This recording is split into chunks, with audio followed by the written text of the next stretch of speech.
Boa noite, Shabbat Shalom. Sou Alexandre do Ministério Bíblico Albermas e por motivo da chuva, e sinais de relâmpago no céu, não foi possível a gente estar na praça, mas vamos fazer uma palavra aqui para vocês. Bom, vem trazer em nome de Deus uma singela contribuição no estudo de a mulher segundo a Bíblia. Lógico que é uma singela contribuição, porque se a gente for pormenorizar todos os pontos que se fala da mulher na Bíblia, a gente ficaria dias aqui falando. Porém, já que hoje, o Dia da Mulher, dia 8 de março, dá uma pincelada em algumas coisas da Bíblia que fala sobre a mulher. Bom, a gente sempre que quer falar da mulher tem que começar pelo começo, começar pelo princípio, Lá pelo Gênesis 1:1, onde diz Bereshit bara Elohim et ha-shamayim ve'et ha'aretz, no princípio Deus criou os céus e a terra. E em Gênesis 1, no versículo 27, Deus cria o homem, mas só lá em Gênesis 2:18 Deus tem a ideia de criar a mulher, porque viu que o homem estava muito só. Então lá em Gênesis 2:18 diz assim: Disse mais o Senhor Deus, não é bom que o homem esteja só, far-lhe-ei uma auxiliadora que lhe seja idônea, que seja uma companheira que sirva não ao homem, mas ao propósito de companheirismo, não sirva com submissão patrônica, vamos dizer assim, mas na palavra ali no hebraico é que ele seja útil como companheira, como eram a fêmea e o macho dos animais, então que ela seja idônea nesse sentido. E aí diz assim no 21 sobre a criação: Então o Senhor Deus fez cair um sono sobre o homem, Adão em hebraico quer dizer homem, e este adormeceu, tomou uma das suas costelas e fechou com carne. E a costela que o Senhor Deus tomara ao homem, transformou numa mulher e lhe a trouxe. E disse o homem: Esta, afinal, é o osso dos meus ossos e carne da minha carne, chamar-se-á varoa, ou mulher, porquanto do varão foi tomada. Por isso deixa o homem pai e mãe e se une à sua mulher, tornando-se os dois uma só carne. Errado, uma unidade, um só em unidade. Nesse sentido, o homem é o companheiro da mulher, assim como a mulher é o companheiro do homem, se tornando só uma unidade, uma só coisa. Tá? Então, esse é o princípio, onde Deus criou a mulher. E aí, no decorrer da Bíblia, a gente vai ter muitas e muitos exemplos de mulheres. Muito se fala nos patriarcas, Abraão, Isaac e Jacó, mas não se fala, por exemplo, da esposa de Abraão, as matriarcas, pouco se fala. Sara, a esposa de Abraão, a esposa de Isaac e Rebeca, e Raquel, a esposa de Jacó, portanto as matriarcas, tão importante quanto os patriarcas, porque sem os patriarcas certamente não teríamos as promessas bíblicas. Porém, também sem as matriarcas não haveria como, porque a mulher, ela pode até não querer ser mãe, mas só a mulher pode ser mãe. Então, é uma coisa da natureza, uma coisa biológica. Só a mulher pode ser mãe.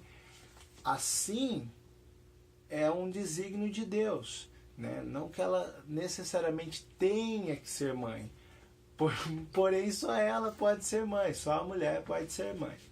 Bom, então isso é uma coisa divina, uma coisa bonita, que até há toda uma discussão hoje sobre a amamentação da mulher em público. Isso é uma coisa totalmente divina, totalmente linda, não pode ser demonizada nem sexualizada por quem quer que seja, Então isso é uma coisa muito simples e divina, é um ato lindo de maternidade, é uma coisa que Deus colocou dentro da mulher,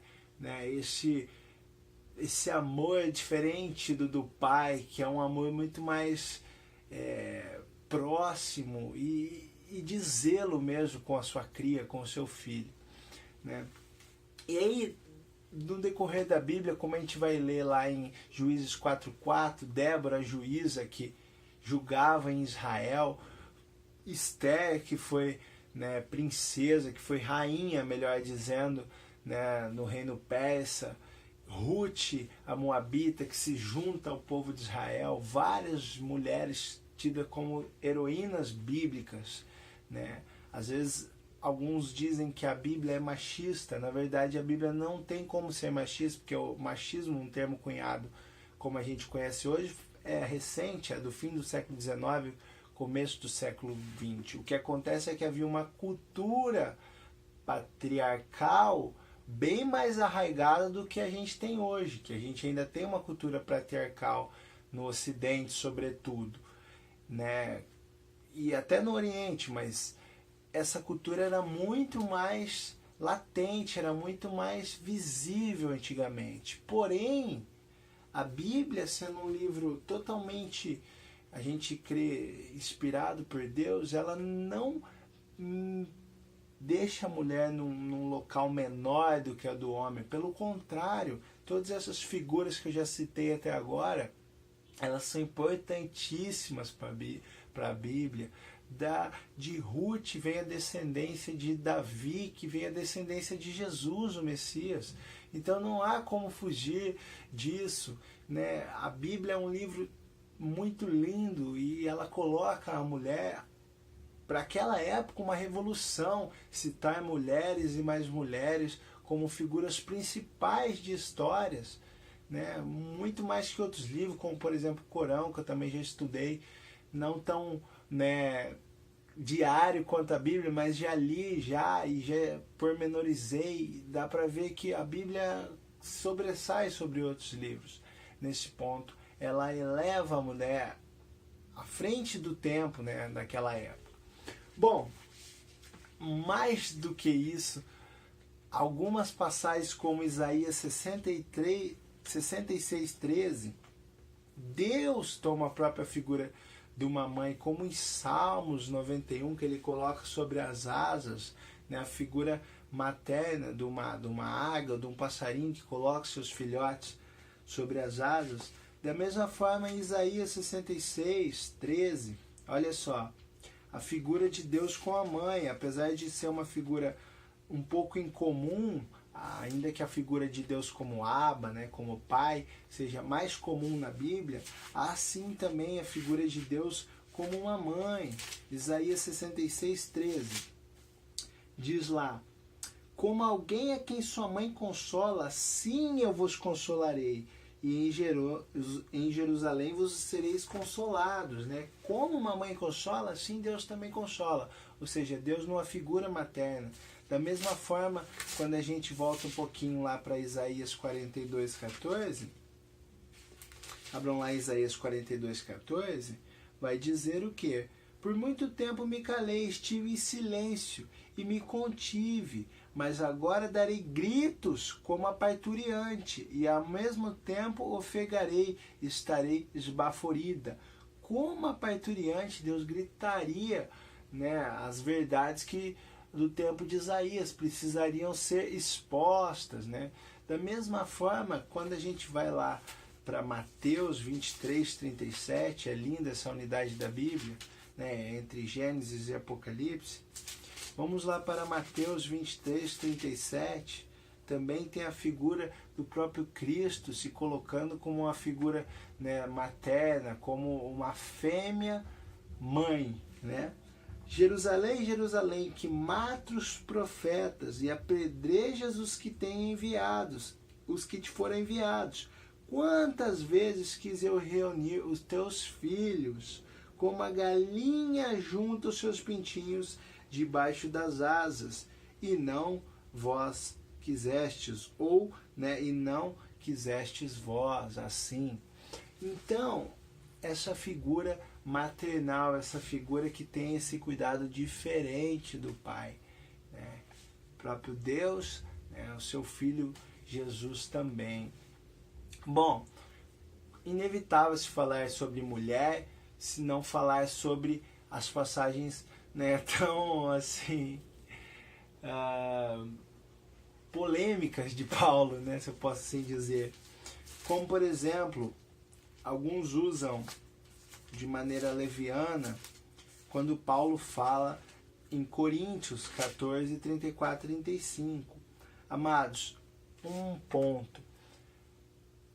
Todas as cartas de Paulo, hoje estudamos, né, como cientistas históricos e bíblicos, 7 cartas de Paulo como autêntica e 7 talvez sejam de Paulo. Porém, tomemos como verdade que as 14 cartas, né, escritas no Novo Testamento são de Paulo.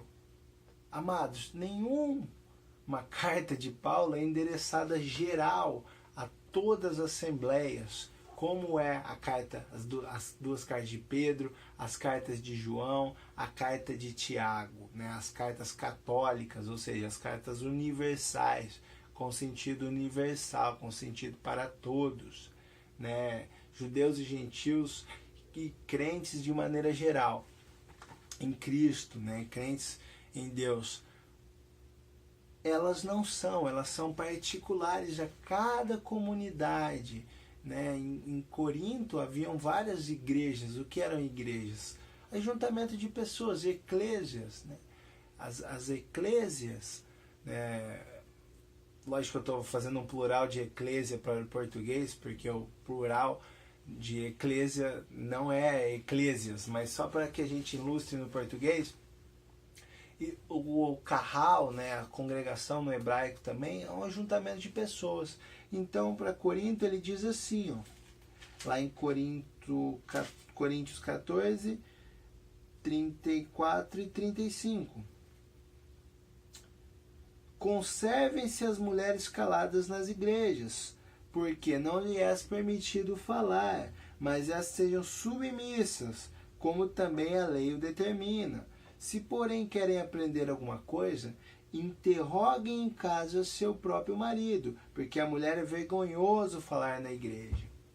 O que esse sentido é muito tranquilo. Havia em Corinto uma dissensão entre pessoas falando sobre umas às outras e toda aquela história de Corinto, para quem lê as duas cartas inteiras. Havia muita dissensão, havia muita guerra espiritual e verbal ali. E se levantou algumas mulheres, com certeza, e começaram a interrogar na hora errada. E Paulo disse, se calem, porque não lhe é lícito. Mas ele não está falando no sentido universal e eterno da coisa. A mulher não se fala, a mulher tem que ficar quieta. Não! Porque o próprio Paulo fala de Priscila e Áquila, naturais do Ponto, que eram cristãos que levavam a palavra e falavam nas igrejas, nos ajuntamentos. Outras mulheres tinham, né, congregações, tinham ajuntamentos de pessoas na sua casa. E as próprias escavações bíblicas, há não muito tempo, foi achado uma igreja, uma sinagoga, na inscrição de uma sinagoga, em que a mulher que construiu, né, que fez, deu o dinheiro, era uma governanta, era uma mulher, né?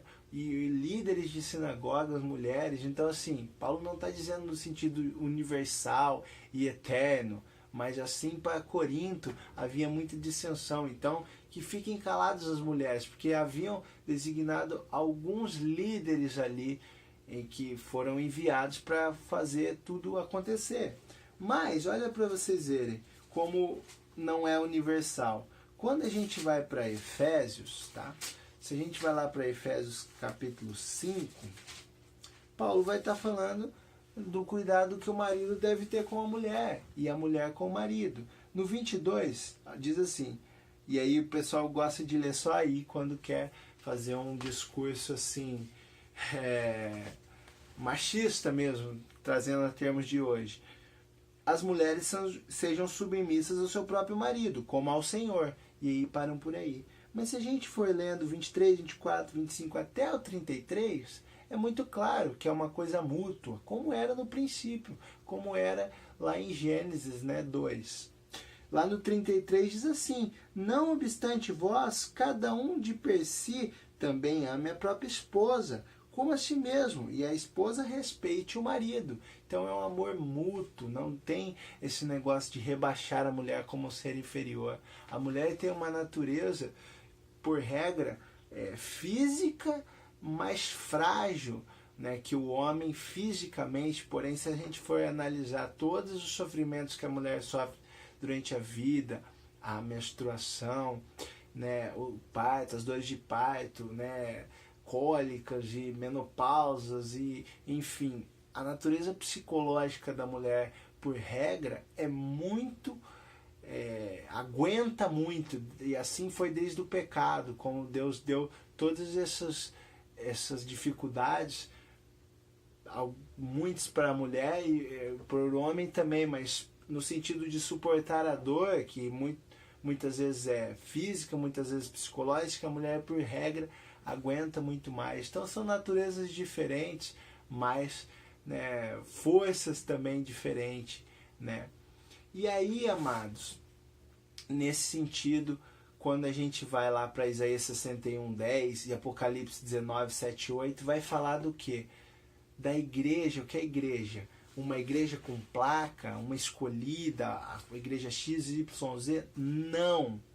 Apenas os santos, o ajuntamento de santos pelo mundo todo, em todos os tempos, quando Cristo voltar para julgar não só as igrejas, como os ímpios também, e dar o veredito, os santos serão como uma noiva nas bodas do Cordeiro, como a esposa do Cordeiro, ou seja, uma figura de uma coisa que é muito clara, é o casamento entre o Cordeiro Imaculado e a noiva santa imaculada. Amados, quis fazer um pouquinho uma passagem desde os Gênesis até o Apocalipse para vocês, mas para que fique afastado de vez do meio cristão essa imagem de que a mulher deve ser submissa, escravizada pelo homem, torturada, né, maltratada. De maneira alguma. A mulher tem que ser respeitada, amada, né, cuidada. E não só a esposa, como qualquer mulher que esteja na rua, independente do jeito que fala, da cor de pele, do jeito que se veste, no que crê e no que não crê. A natureza de Deus é amor, né, e aquele que diz que Deus está dentro de si, ele ama até os inimigos, né? E não há essa licença na Bíblia para maltratar, para desprezar, para machucar, humilhar e matar as mulheres. Não, de maneira alguma, amados. A natureza, eu repito, de Cristo em nós é amor, porque a base de tudo, a base da lei, a base de tudo na Bíblia é o amor. E assim nos movamos até a volta de Cristo, que a gente crê que vai voltar. É assim que a gente ora e peça em nome de Jesus. Amém.